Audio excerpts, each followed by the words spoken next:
Before we get started, we want to ground you in place. So we ask that you take a moment to plant your feet firmly on the ground, let your shoulders drop, close your eyes, and listen to the sounds that surround you. We acknowledge the Alaska Native Nations upon whose ancestral lands we reside. Here in Anchorage, the Rasmussen Foundation sits on the traditional homeland of the Eklutna Dena'ina. We acknowledge that Dena'ina peoples have been the stewards of the land on which we work and reside since time immemorial, and we are grateful for that stewardship and incredible care. Please feel free to introduce yourselves in the chat if you haven't already, and share where you are joining in from tonight. My name is Enzina Murari, and I'm a program officer here with the Rasmussen Foundation, and I have the good fortune of working on the Individual Artist Awards. I'm also joined by some of my fabulous colleagues, Emily Cho, Zuli Mason, and Karen Lowell. So please, folks, if you just want to wave so folks know who you are. And we're so excited to also be joined by Laura Forbes and Patty Lilly with the Alaska State Council on the Arts, who are joining us for the event and are going to help us facilitate some of the breakout rooms and workshopping of those narrative components. So now I'm going to turn it over to Laura to offer a brief introduction about who she is and her role at the State Council on the Arts. Laura. Hi, welcome, and it's so nice to see folks in these Zoom boxes. I am Laura Forbes. I have been at the Alaska State Council on the Arts for about a decade, and I am the Arts Education Program Director, which means that a lot of the work that I do is working with grants and programs for children and youth and people who support those programs, including working with our statewide teaching artist roster for those who are interested in including teaching artistry in your practice. I also work with individual artists in our Youth Cultural Heritage Fellowships and our Arts Educator Fellowships. A lot of the arts education grants that we have at the Alaska State Council on the Arts are for schools and community organizations, but we encourage folks to be aware of what those resources are as you are developing your practice.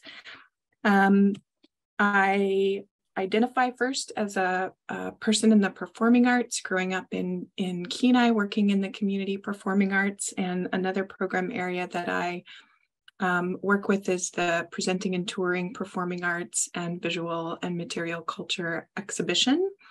I want to highlight that at our agency, our mission is to represent, support, and advance the creative endeavors of individuals, organizations, and agencies throughout Alaska.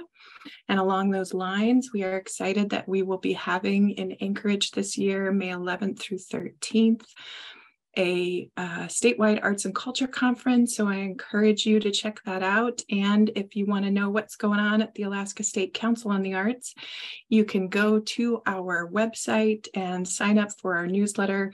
We try not to spam folks, but we send out information about what's going on with our organization and in the arts and culture sector in Alaska, as well as sharing opportunities and information that comes across our desks. And with that, I am happy to also introduce my colleague, Patty Oxigtarik-Lilly.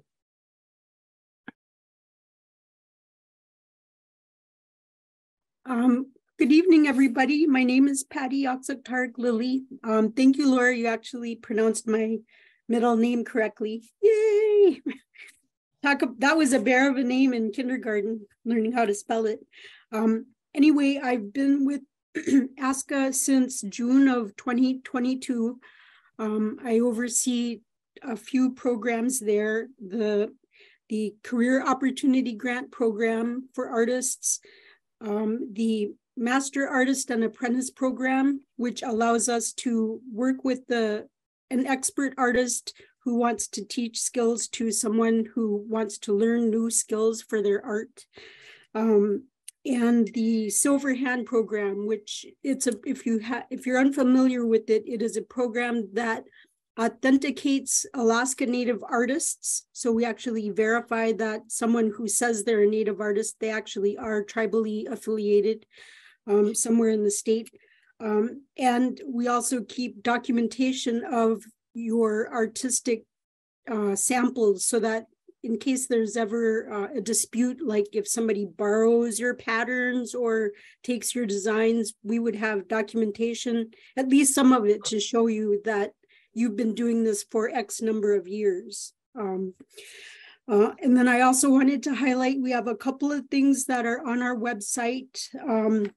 First, we have a contemporary art bank call for art.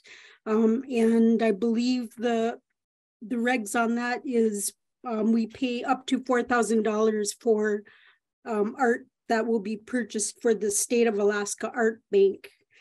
And then we also have the popular artistic license plate competition. So that's an opportunity to for you to create a design that would go on people's license plates in Alaska. Those are pretty popular.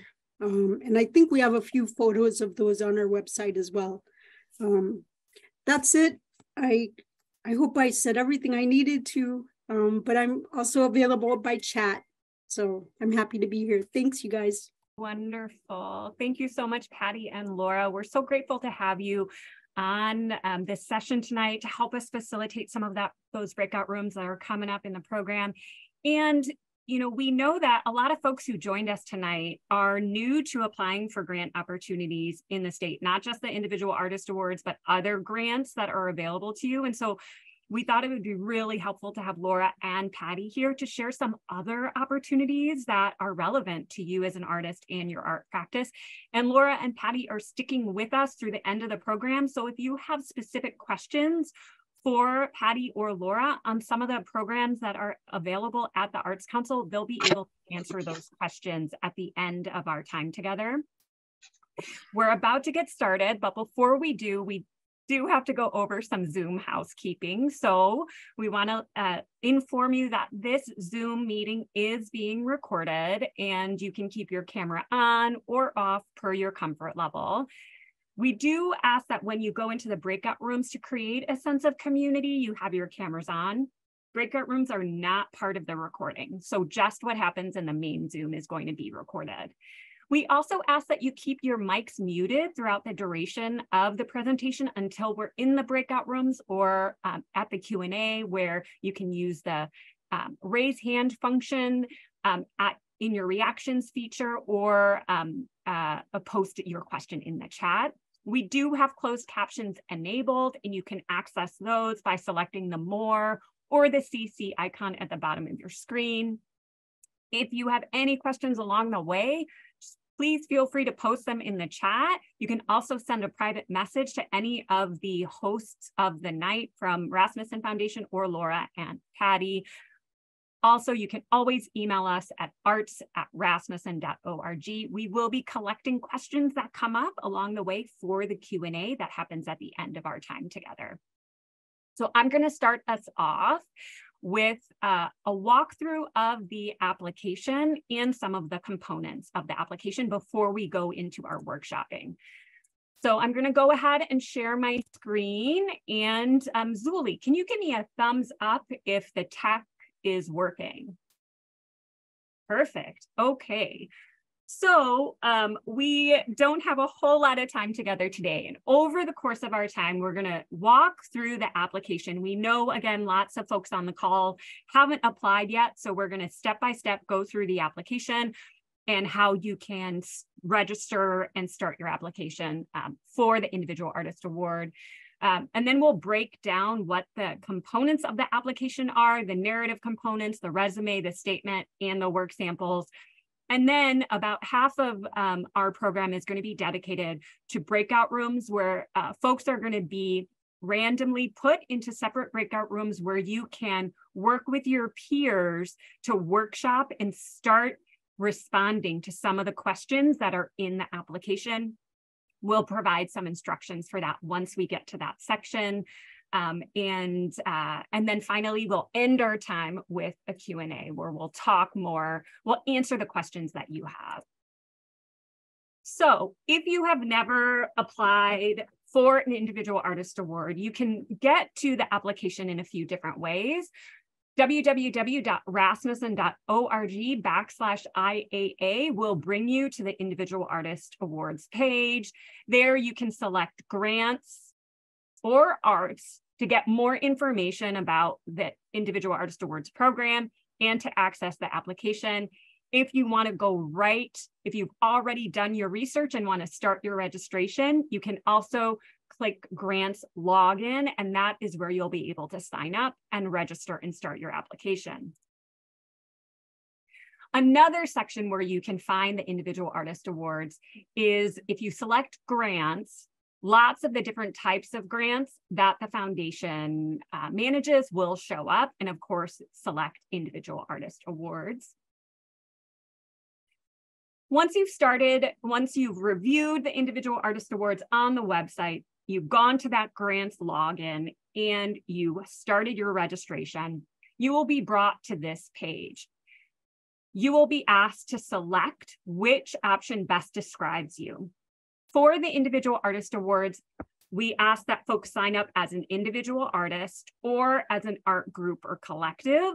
We know that some folks might be in an art group or collective that is also a nonprofit, but for the Individual Artist Awards, we ask that you select art group so that it's distinguished in the system. Next, you'll be brought to a page that will present any previous applications. In the system, it's called requests. So the requests will be any previous applications that you submitted. If you've never applied before, you will see 0 under drafts, which is an application that you started and did not finish. Active, an application that has been submitted and is under review, or closed, an application that was either accepted or declined. If you never applied before, you will see no results, and you will start your application by clicking the Start Application button. We also want to remind folks about a couple of deadlines once you start your application. We do an internal draft review deadline of February 14th. This is when staff will review your application for completeness. We are not doing a content review or providing that type of feedback, but we're looking at your application to make sure that all of the criteria and required information is included. And if it's missing, we can reopen the application to allow you to complete that. And that deadline is the 14th of February, which is Valentine's Day, as an easy reminder. Online applications, the drop dead deadline to turn in your applications is March 1st at 11:59 p.m. We also have an option if folks have limited Wi-Fi or limited connectivity. We do accept paper applications, but we encourage the deadline for paper applications is by February 14th. So if you need a paper application, reach out to us. We can email you one, we can throw one in the mail, but just know that that paper application needs to be in by the 14th. The next thing you will see once you've registered is the application and program guidelines.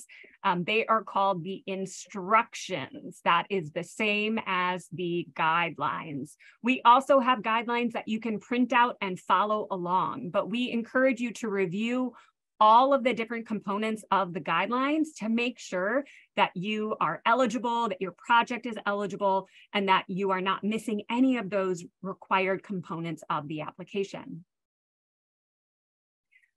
Once you get through the instructions, you will start your cover sheet. And this is where you will be asked about the category you are applying for. For folks who attended the program overview, you'll remember there are 2 different award types you can apply for. The project award, which is that $10,000 grant for artists across all career stages for a project that can be done within a 1-year period of time, or fellowships, which is an award for artists who are working at more of a mid-career or established point in their art making process. And that is only available to about half of the disciplines each year. So you have to pick your award category, you have to pick your career stage, and you have to pick your artistic discipline. The foundation recognizes 11 distinct disciplines, and artists have to self-identify. We know that a lot of questions came in about disciplines and how to identify what your discipline is. So in just a moment, we'll kind of deviate from the application and just talk a little bit about the disciplines. And you will be asked to submit as an individual or as a group or collective. As a reminder, only one applicant can have one application in at any moment in time. So you have to apply as one or the other. Just a note about those 11 disciplines. So the foundation really supports any type of creative practice that spans across a lot of different genres and styles and techniques. The 11 distinct disciplines that an artist has to self-select is either dance or choreography, crafts, folk and traditional arts, literary arts or script works, written works, performance arts, media arts, multidiscipline, music, new genre, presentation, interpretation, or visual arts. We define these further in our guidelines, so we want to encourage you to read those guidelines. I will say that we encourage artists to pick the discipline that best relates to their work. If they are a dancer working in modern dance or jazz, they would want to pick the dance category. If they are a spoken word artist that performs their original work, or if they're part of a circus arts troupe that performs original work in front of an audience, they would pick performance art. If they're a filmmaker or working within that type of media, they would pick media arts. If they're working in written forms, they would pick literary, and so on. So the work that best describes your practice. Now, multidiscipline is eligible to artists that are working with across at least 2 other disciplines. So their practice is interdisciplinary. They're working maybe across dance and literary arts. There's a combination of poetry and movement, for example. So artists have to self-select. And if as an artist, maker, or culture bearer, you're not sure which discipline fits your craft, reach out to us at Arts@Rasmussen, and we'll talk you through the disciplines, and based on your practice, we can give you some feedback. And again, those fellowships are only eligible in about half of those disciplines each year. This year, it's dance, crafts, folk and traditional arts, literary arts, and performance arts. So back to the application. This page is only relevant to artists that are working as a group or collective. So there needs to be a project director that is filling out the application that is also going to take on the responsibility of receiving the grant award and distributing that amongst the group. The group name has to be provided, and that can be a name of an ongoing group or collaborative, or a time-based group of artists that are coming together just for the project. The number of group members that have a directorial or leadership role in the group have to be provided. We call those folks collaborators for the sake of the awards. And then each person's name, who is a lead member or director, has to be included in the application. Now, if this is a large choir that has 30 people, we don't need to know every person's name, but we do want to know how many members at large that do not have any type of organizational or leadership capacity in the group. So we just ask that a group will identify the total number of members in their group. Now, every applicant, whether they're submitting a project award or fellowship, has to complete a timeline. And this is a timeline of activities that is proposed in the project concept. So part of the narrative questions that we're going to go over today ask you what, as an artist, you plan to do if you receive a project award or fellowship. And the panel who's reviewing your applications, they want to know that this is a project that's achievable within a year. And so a timeline is required. These timelines can be estimations of what happens from when you receive notice to the end of that grant period, which we estimate to be the end of June of 2024. It doesn't have to be very specific. It can be estimates, but the panel just wants to know that the project is achievable within a year, and that as an artist, you've thought it through, planned it out, and made the different types of connections that you need to make. And then a project budget. Project budgets are only required for project awards, and these project budgets have to meet $10,000. That is the amount of the project award. And the project budget includes any costs or expenses that are related to your project. Again, if you're not sure if your expenses qualify or are eligible, please reach out to us and we'll help talk you through that and provide you some feedback.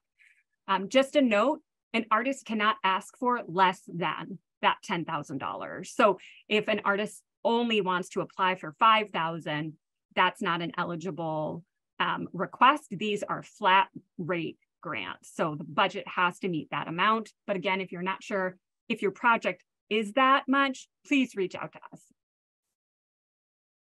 And work samples.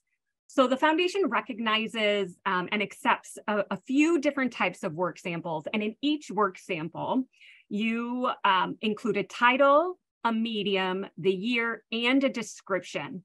So the title is the title of the visual sample, the literary sample, the music sample, etc. The medium is how it was created, and the year is when it was created. The foundation for this program requests works that are done within the last 5 years to show that an artist is active and current in their practice.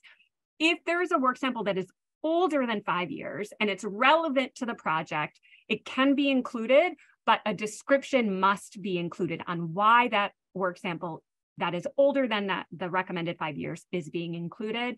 And the description is also another opportunity to talk to the panel about your work and why you're including this work sample based on the project that you're proposing. Okay, and finally, once you have submitted all of your required documentation, which we'll get over what the narrative component is, your artist statement, your resume, you've addressed the narrative questions about your project, you've uploaded your work samples, you put in all of the criteria and the descriptions of your work samples. Before you hit submit, we encourage you to view a PDF of your application. This happens every year. Someone submits their application and they've accidentally uploaded a blank document instead of their resume, or they've uploaded 2 artist statements instead of a resume and a statement. That would make your application ineligible because those are required documents. So always view your PDF to make sure everything is showing up the way you intend to. Save your draft, save your work, and then when you are ready, hit submit. We also encourage folks not to wait to the last minute. Although March 1st at 11:59 p.m. is the deadline, even the best platforms will crash if there is a rush of traffic at the very end. So we encourage you to start early, submit early. And again, if you want an extra set of eyes on what you've submitted to make sure everything is there, get it into us by the 14th. And if you want to submit a paper application because of lack of access to Wi-Fi, make sure you mail that into us or drop it off at the office by the 14th of February as well. All right. For sake of time, I'm just going to move us right through the components of the application. So if you attended one of the overview sessions, some of this is going to be repeat, but we're going to dive a little bit deeper. So there are 4 main components. There's the resume, the artist statement, the narrative plan, which is 4 questions, a timeline and a budget, and work samples.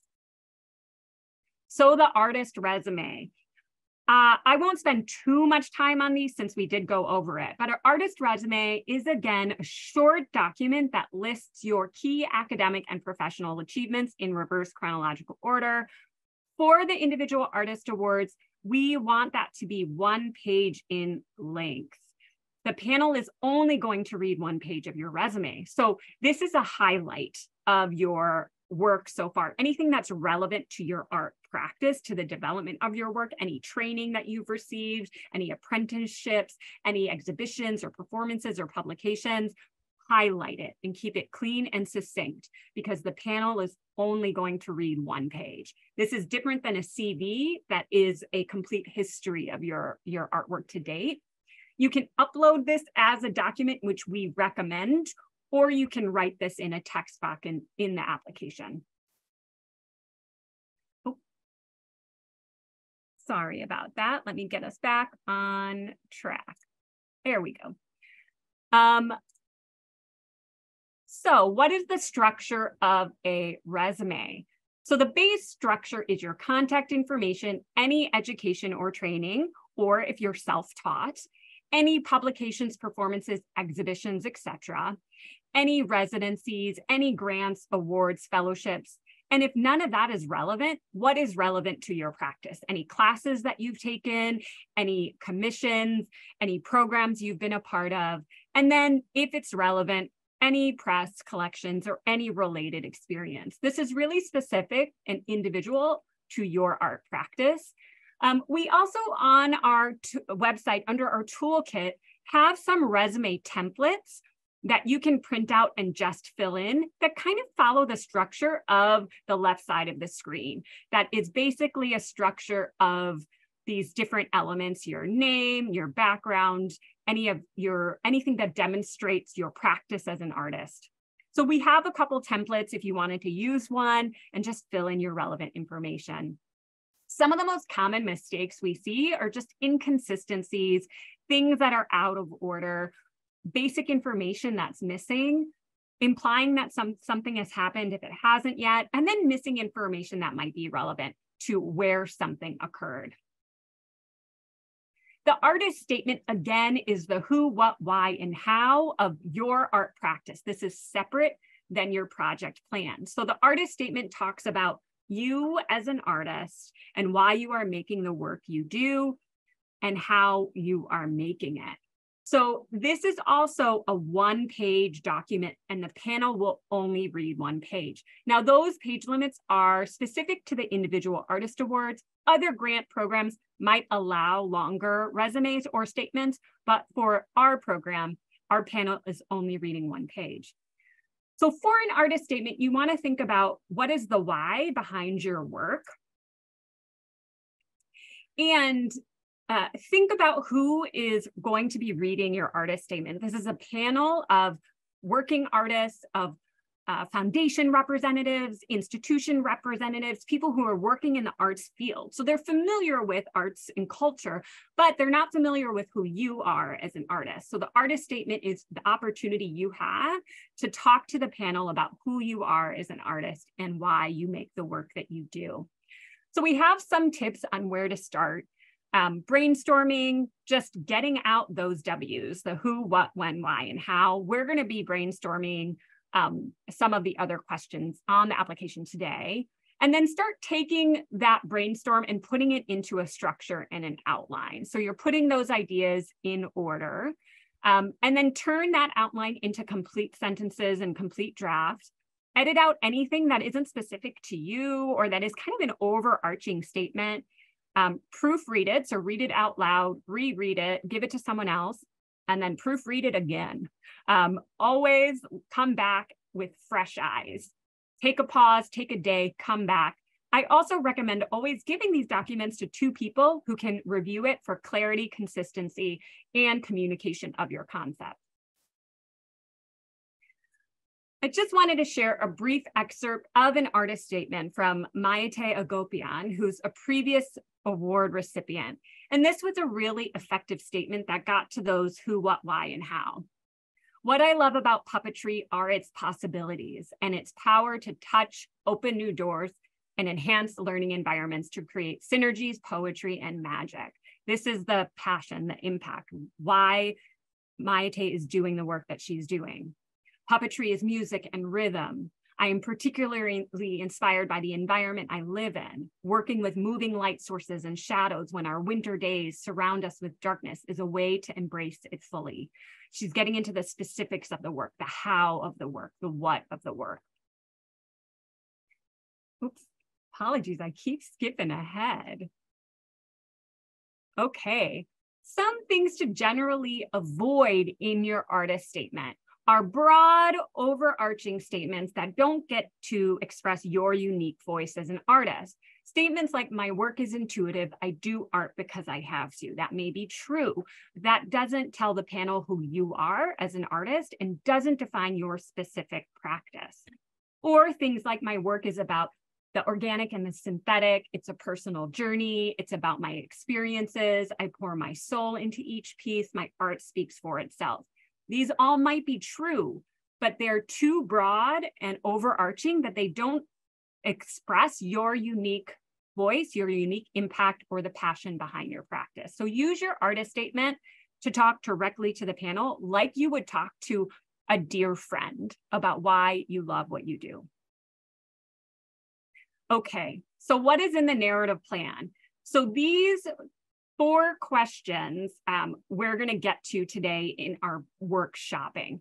So this is the other component of the application that gets to the nitty-gritty of what your project is. You're going to be asked to provide a clear and concise overview of the proposal, your elevator pitch. It's the first thing the panel read. It's what's going to draw them into your project. And then you're asked to expand on that. What will you do if you receive your award? What do you plan to do for that full year where you receive this award and can execute your project plan? How will your proposal advance your artistic career development? This is a growth piece. How will it help you grow as an artist? Why is your work important? That's that impact piece. Why is it important to you, your audience, or your community? This is the unique voice. This is why your artwork is important to you. It's the passion question. And the timeline, which we addressed, the project awards that will require a budget. And there are word limits. And so this is where it's really important to be clear, concise, consistent, and compelling, and to make sure that you're thoroughly really answering these questions so you can speak to the panel and best communicate what your project is. And then work samples. So again, the foundation recognizes 3 types: photography, video or audio, or written work samples. And based on the discipline, you will have the opportunity to submit different types of work samples. And in our guidelines, we specifically identify what types of work samples are eligible for what discipline. For digital images, so these are still images or photographs of visual arts, crafts, etc. There are no less than 5 and up to 10 photographs. I won't go into some of the details of size, but just know that there are size limitations. So make sure that your photos fall within the guidelines. There are online tools to compress or change the sizes. So no less than 5 images, up to 10. And you want this to be a good representation of your work and a good introduction to what you intend to do with your project. Professional photographs aren't required. Folks can take really great images with just an iPhone, but really make sure that you are showing samples of the work and cropping out anything else that's not relevant to the art piece. So just some general tips. It's great if you neutralize the background so that there's not distracting elements in the background. Always opt for natural light. Make sure that lighting is even so panelists can see really great detail. Crop out anything in the background that's distracting. If you have access to a photographer, consider accessing a photographer for your artwork. But if not, we do have some tips in our toolkit on how to capture good photos with just a smartphone. All right, so just a few notes on what we mean by presentation of images. So we said that there's up to 10 images of your work and no less than 5, but it has to be 1 artwork per image. So the image on the left that shows several different sketches would not be an eligible photo because it's more than 1 image that's being shown. The image in the center, this is a good, strong image of a work sample. There's nothing distracting. It shows good detail. It has a neutral background. The panel can clearly see the artwork. The image on the right needs improvement. Now, if that image was closely cropped, removing the background, it might be a strong image, but as it is, the panel doesn't know if it's finished. And there's a lot of elements that are distracting the specific artwork that the artist is intending to show. These next two images are a little bit unique in that they're both strong images. The image on the left is a great detail image. Now, this isn't an image that an artist would only want to show this image. This might be a second image that an artist shows to include more details about the work itself. The second image on the right shows the artist in the image. Now, we always recommend that with images, you are focusing on the work and not showing anything outside of it.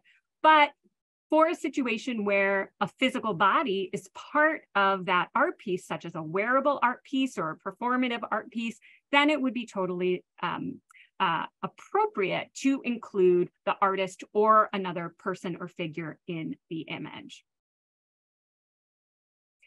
We also just wanted to do a comparison of images that are taken from a professional photographer on the left versus a photo that was taken by the artist. Both are strong, both show details, but you can see the level of elevation that happens with a professional photographer.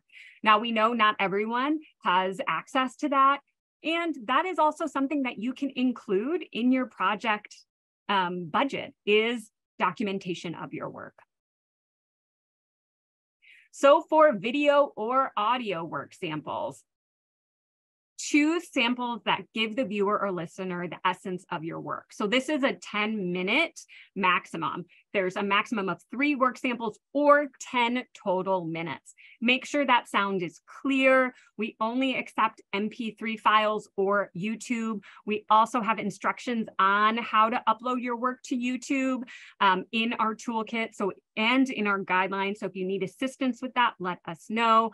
But make sure that you are either cropping those work samples, so you are only giving the panel what they want to hear, or you are putting cues in that description so the panel knows what they should listen to or what they should watch. Always think about focus and clarity. If it's a video, the balance of light, the sound quality, making sure it's crisp and clear, and the cueing and editing. Again, the panel is only listening to 10 minutes. Make sure you either cut those minutes to exactly what the panel should listen to or provide cues. All right, some examples of poor quality are images that are blurry or YouTube videos that are set to private. Panelists can't open it. So if you're uploading something to YouTube, making sure that it's unlisted, that it's either set to public or it's unlisted. All right. I was just going to share some examples of good quality and the difference in type of audio samples you can provide. So on the left, we have a sample from Dumoulin, who's a recent award recipient. And this was a YouTube video, but it was just an audio video. So I'm just going to play just the first couple of seconds.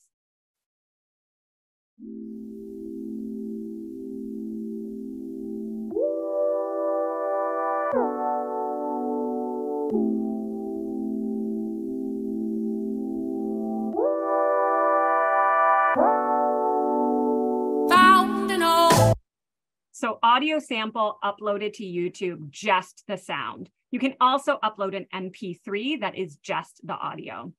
And then this was also a submission for music.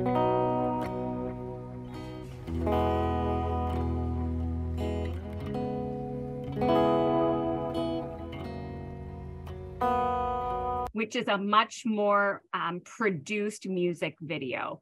Both of these types of work samples are totally eligible. Okay, I'm going to skip through to our literary art work sample guidelines. This is up to 15 pages, a limit of 1 work sample or a minimum of 7 pages. We really encourage folks to read those guidelines to make sure that they're following the specific requirements of the written work samples.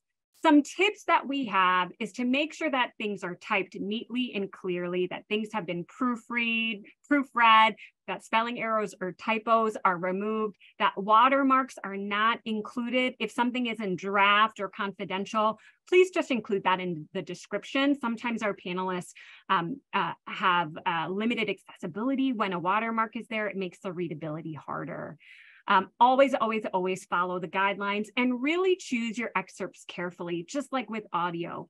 Share the excerpts that best present the work or the concept. If it's a 100-page novel, only include 15 pages that best tell the story. The panel is not going to read any more than is required. Just a reminder, turn off those track changes when you're submitting your work. Make sure they're clean and crisp submissions.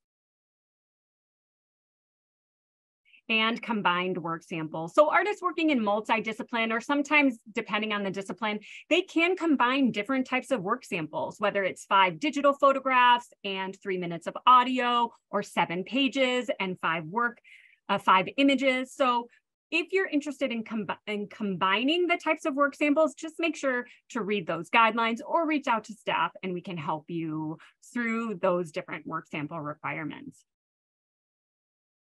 All right, some things to keep in mind before we move into our breakout session is, would an external audience have any doubt that you can accomplish what you describe in 1 year? These are 1-year projects or activities that are undertaken in 1 year.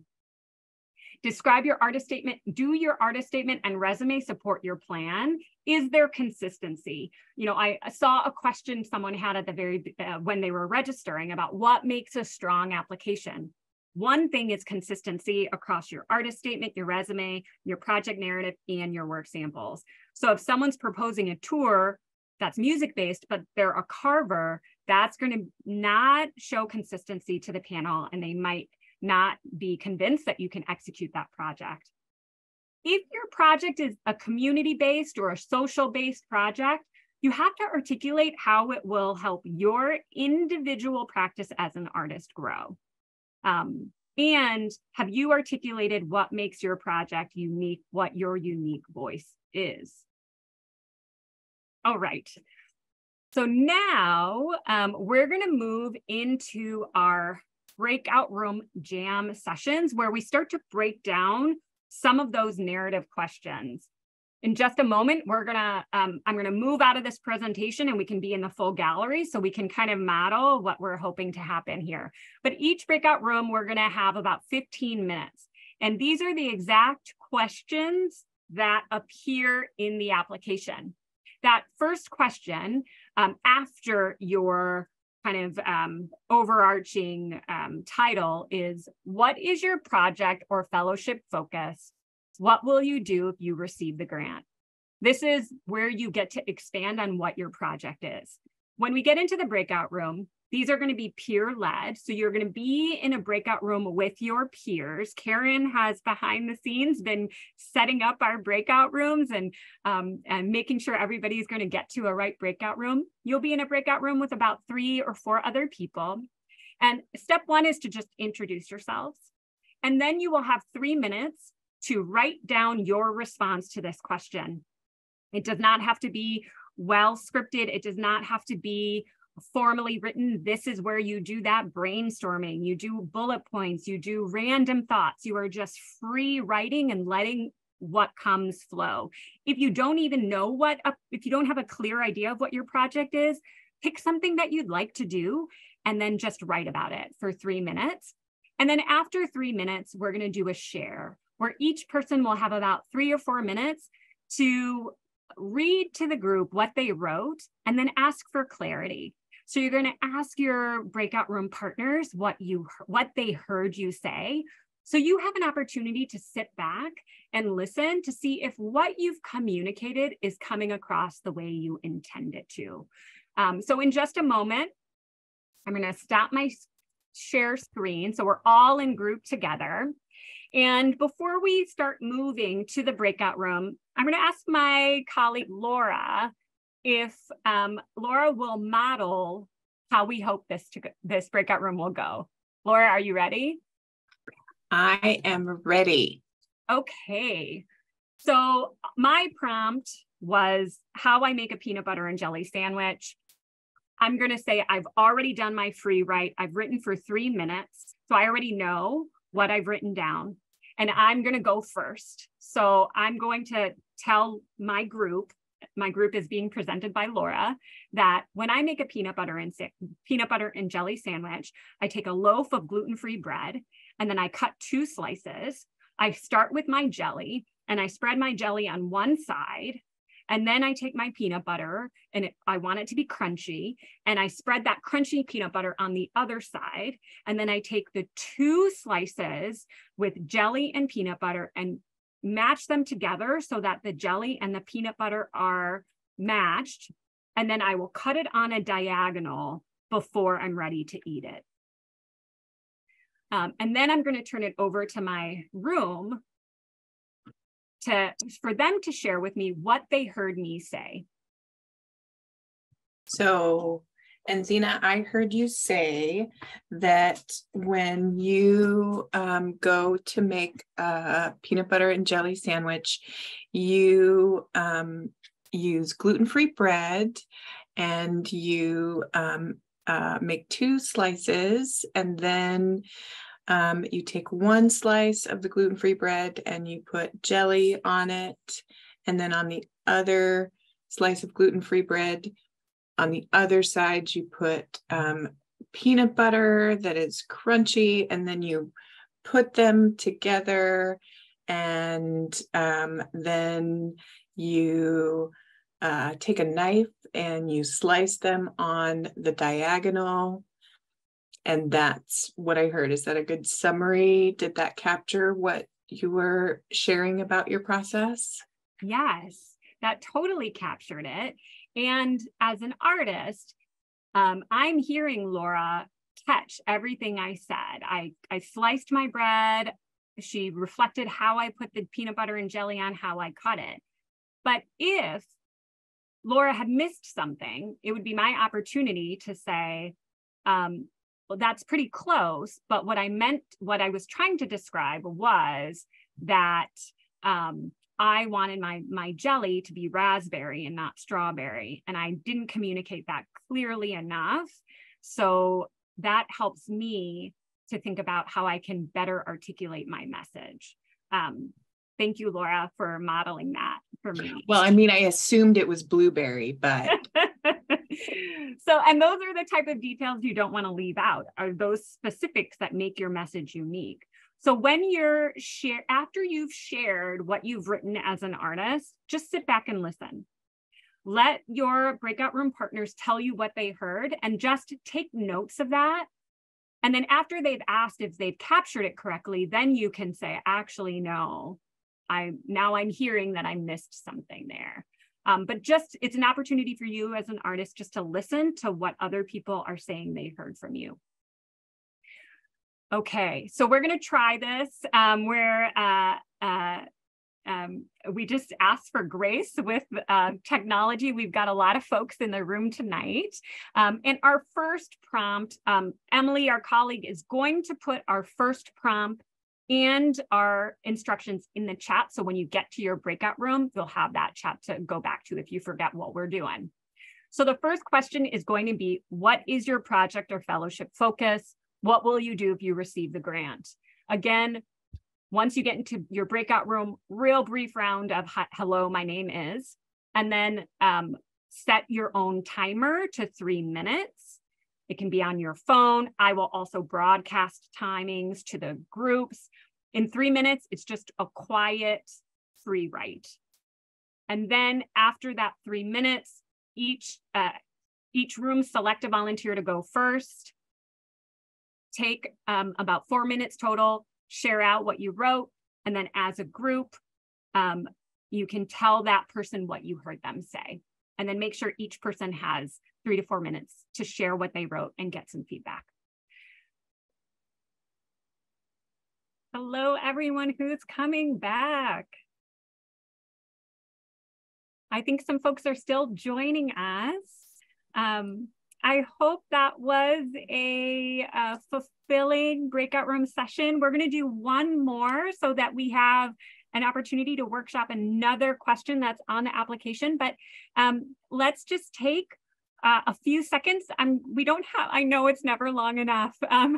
We don't have enough time to hear from everybody, but is there a volunteer who'd like to share just what that experience was like, what they took from it, if anything was revealed? Feel free to use your raise your hand feature, hold your hand up, unmute yourself and shout it out. I will share from our group. I thought it was really good. I mean, we got to talk to each other and ask questions, and then the individual got to elaborate on the questions that we asked them. So I thought it was good. I got a lot out of it, and I got to meet 2 people that I had not met before. So it was really good. Awesome. Well, we're so glad, you know, we are across Alaska. We are a community of artists. So we really are happy to hear that you're meeting folks that you didn't know before this. We're going to do one more breakout room. It's going to be the same amount of time, 15 minutes. So that first 3 minutes is your free write. I'll share what question we are going to address in this next breakout room. The question is, why is your work important to you, your audience, and your community? This is the passion question. This is the opportunity you have to talk about your unique voice as an artist. So again, real quick rounds. You all know how fast this time goes. So quick rounds of reintroduction. Take those 3 minutes to just brainstorm, respond to this question, bullet points, just a free write. And then we're going to have about 12 minutes for that share out. If you shared in the previous round, take the role of the listener. So someone else who hasn't shared yet has an opportunity to share. So Emily is going to post these instructions in the chat. So they're going to be there in the breakout room when you get put in that breakout room. I will broadcast messages that will give you warnings about halfway through, 5 minutes left and 2 minutes left. All right, Karen. Oh, and just a note that after we come back from this breakout room, we are going to have time for some questions. So we know that we scheduled to end at 7:30, but we're going to stay on for 15 extra minutes. So when we get back, we'll be right at 7:30. If you need to leave, we know that you'll have to leave, but we do have some closing information for you, but we welcome you to stay with us through 7:45 so that we can get to any questions that you have. Okay, Karen, I'm gonna, I need just 1 minute, or not 1 minute, just about 10 seconds. Okay. I'm now ready. Karen, are you ready to launch those breakout rooms? See you on the other side. All right. Welcome back, everyone. We'll give folks a couple minutes to rejoin our main room. I see those numbers coming up. Thank you so much. So we know we're right at 7:30. Again, we're going to stick around for 15 more minutes to kind of recap this activity and to start to address any questions that you have. For folks who might need to leave, I just want to share some information just to remind folks that the deadline is March 1st, 11:59. Paper applications have to be in by February 14th. To visit our website for more information, my colleagues are posting some info in the chat for folks that need to sign off, to email us at arts@rasmussen if you have any questions. For folks who want to stick around, we'd love to turn it over to a Q&A, but before we do, if anybody wants to share out what this second break room activity kind of brought forward, if there's anything that you are taking away from that activity.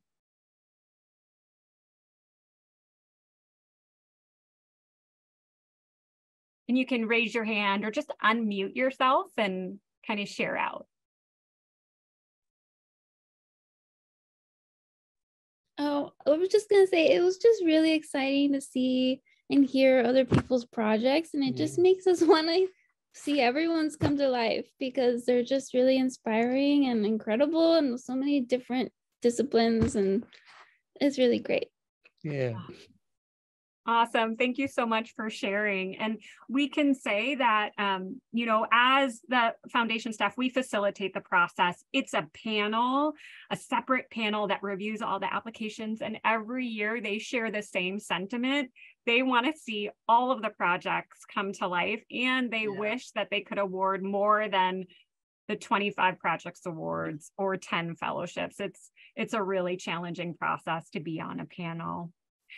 Okay, we're gonna turn it over to a question and answer. I see lots of folks sticking with us, so we're super excited. We're gonna go right to 7:45 and turn it over to you all. So if you have a question, you can put that in the chat. You can use the raise hand feature, I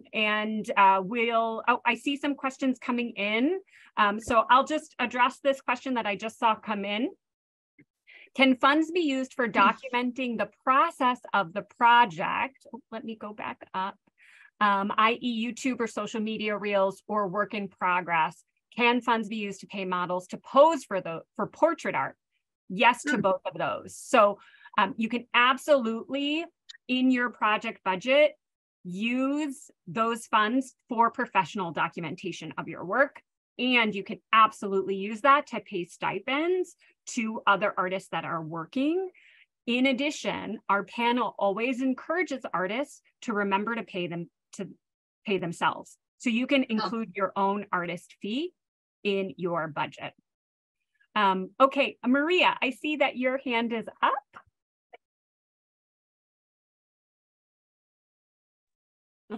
Hello. Hi. So my question to you is, I assumed I was mid-career because I'm gray-haired and I'm 48, but I'm an emerging artist because this is my first entry into the literary world. And so I feel pretty good about everything except the resume. Yes. Okay. So I've got everything you said about tips for, but I didn't know, again, for anyone else who may be feeling very, very, very like emerging, any tips further for tips? Resume. Yeah, I'll go ahead and start off, and then Karen or even Laura, if you want to jump in with some tips for kind of new resume. So if it's related to your art practice, it goes on the resume.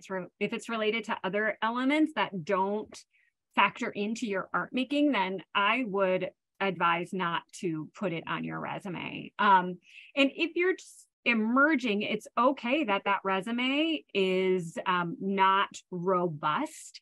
Include your background that relates to your practice. If you're self-taught, include that. If you've taken workshops or conferences, if you have formal training, include that. If you've worked, apprenticed under someone, learned under someone, put that there.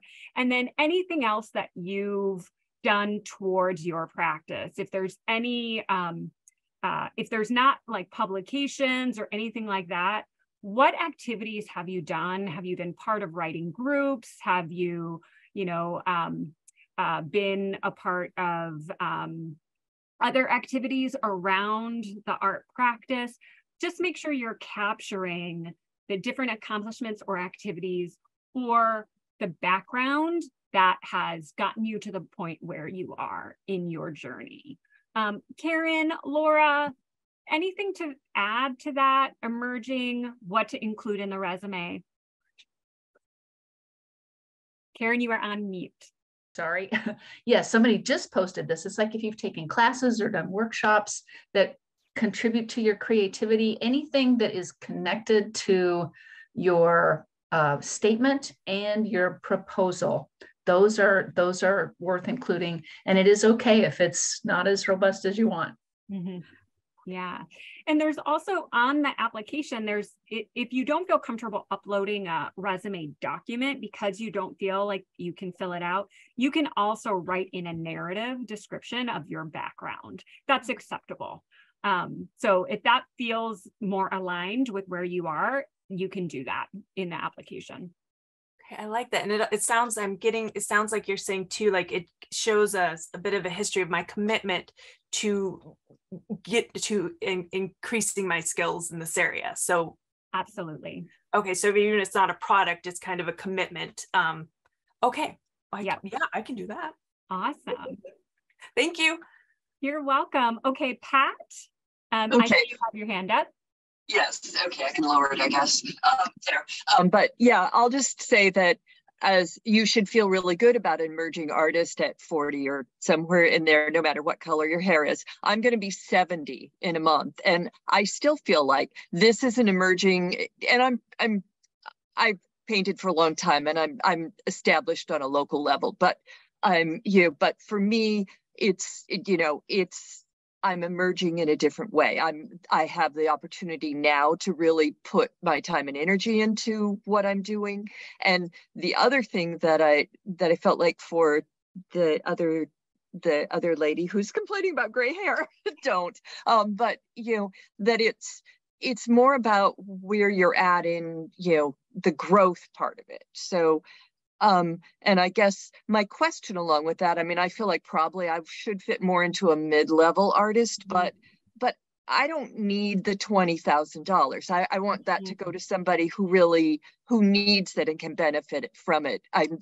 This level, even though I may be more established in some ways art-wise, but this seems like something that can be helpful to me in this project. Is that reasonable?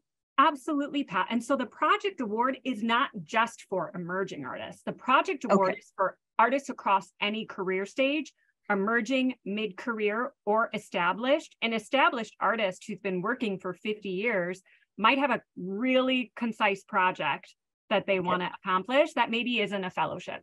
So that totally makes sense. Thank you. Okay, I'm going to go to one more hand, and then I'm going to ask my colleague Emily to share some questions that came into the chat. And so I see iPad is the name. It's the person with the red handband. Yes. I probably forgot to put my name in at the beginning. I'm sorry. My name is Lisa. Hi, Lisa. Hi. So my question is, the one thing that I'm kind of struggling with, and I am seeing the question sort of touched on, is for the project award, if you sort of have more than one idea, but it all pertains to each other. So I've got one application I want to do, but I also want to expand that and push that onto Canvas and maybe clothing. How does a panel want to see that? Very, very specific, or focus on the one main project that you want to really fund? I think it depends on what your project is. So a project can have different components to it. So the project could be, I want to accomplish A, B, and C, depending on how those components relate to each other. The project could also just be one, I want to buy materials for my studio. I want to complete my studio or build a studio. But it could also be, I want to buy some materials and equipment so that I can create a body of work that I will then exhibit. So it can have different components. I think the thing to think about is, can it be done within a year? And it doesn't necessarily need to be something that's taking up every month of the year. The panel understands that different projects are going to have different timelines, and it could be a project that's done in a few months or a project that takes up that full length of time. So is it achievable within the year? And I think sometimes as artists, we feel like if we're going to be considered, we need to fit as much into that project as we can. But the panelists aren't looking to that. They're looking at the quality of work. They're looking at the impact this will have on the artist. They're looking at where that artist is in their career stage. So it's versatile, is in what the project can be. All right, Emily. Yes. Let's do a couple questions that came in the chat. Yes, for sure. So we got some really great questions. So I will start with questions about money and taxes and final reporting. So the question is, can you talk about how the money from the IAA award gets taxed and how people should account for that in the budget? And follow-up would be, then what are expectations for final reporting and how to monitor progress, or how is the progress monitored? Sure, great questions. And I will answer them both. The first I will answer in my limited capacity as a program officer and artist, and not as a tax specialist or tax preparer.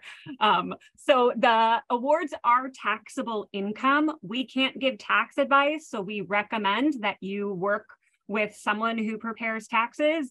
Typically, we see people tend to reserve or plan or expect for anywhere from 15 to 25% to be taxed. But we really encourage you to speak with a tax preparer on, if you were awarded, how you plan out that year and that funding.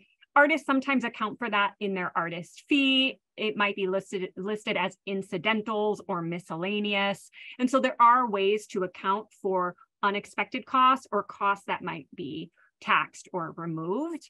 The second question was about kind of reporting and tracking. So once the award is given, it's given in one lump sum.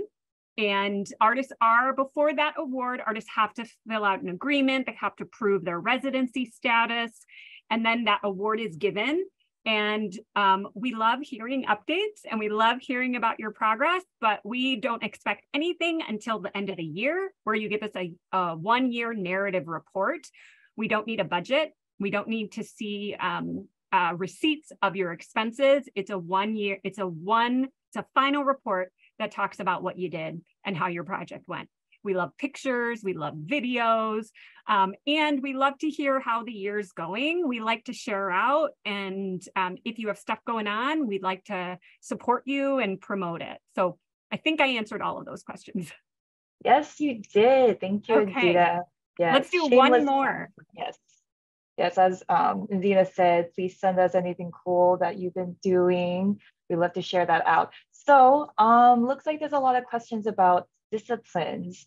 I think this one might be a pretty good one. It is, if we have an artistic experience in multiple disciplines, should we primarily highlight our experience in the discipline our project is in? And or how do we decide whether work in other disciplines is relevant enough to include in the application? Great question. I will try to be concise and succinct. It depends. It's related to you as a practicing artist, but also what your project is. So one of the reasons the discipline is so important is that the first round of panel review is that your application goes to panelists that specialize in your discipline. There's 3 stages of panel review. The first round is a panelist will be assigned applications within their area of practice and they'll review it. The second round, they meet with other panelists in that area of expertise, and they discuss the applications within that discipline. And then the final round is all of the panelists look at all of the applications that have made it to the final round together. So if you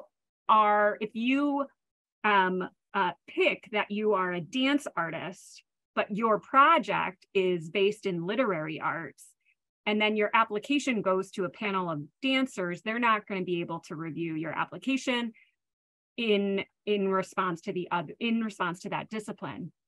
So really think about the project and the focus of the project and how your discipline relates to that project. If your project is multidisciplinary in nature, then make sure that those work samples correlate to that multidiscipline project. And you as a multidisciplinary artist, reflect that in your artist statement and how that project is going to relate to your multidisciplinary practice. And the same with the work samples. If you are primarily a painter, so you're a visual artist, but you've also worked across other disciplines, think about the significance of those other disciplines in your work sample and how it relates to your project. If you're a painter, but you've done some 3-dimensional work and your project is merging your paint with your 3-dimensional work, makes total sense to have different work samples that relate to that. But if you're a visual artist and you've only worked two-dimensionally and you want to do sculpture, and you have no work samples that show that you have a background in sculpture, you have no experience that you can show in sculpture, the panel isn't going to be able to make the leap that you can do that work you're proposing. If you are not sure what discipline, if you work across disciplines and you're not sure which to pick, or if you should pick multidiscipline, just reach out to us. We'd be happy to talk you through your project, where you are, the type of work you make. If you are a multidiscipline artist, you are prompted to select the two disciplines that best describe your work. So if you're multidiscipline, you'll be prompted to pick literary arts, visual arts, dance, music, etc. Okay, we are out of time, which is so unfortunate. We really wish we had more time to go through these questions, but we will be offering a IAA office hours starting the week of February 6th. So Zuli is going to send a follow-up to everyone with information that we shared tonight. And we're also going to be sharing how to sign up for our office hours. The office hours will be a block of time with Karen and myself, where you can sign up for 15 minutes to go over any specific questions that you have with us. So it's going to be first come, first serve, but it will start the week of February 6th. So we'll send out that information as you registered. Zuli has launched an exit poll that we really hope that before you sign off that you answer some of the questions in the poll. We are always looking at ways to improve the program and want to hear from you. So please, before you sign off, if you could complete that exit poll, we would be so grateful. We are super excited that you stuck it out with us and that you joined us on this workshop. We look forward to your applications. And please, please, please reach out if you have any questions we didn't have time to at arts@rasmussen.org. Thank you so much for your time and attention today. Have a good evening. Take care of yourselves and each other. I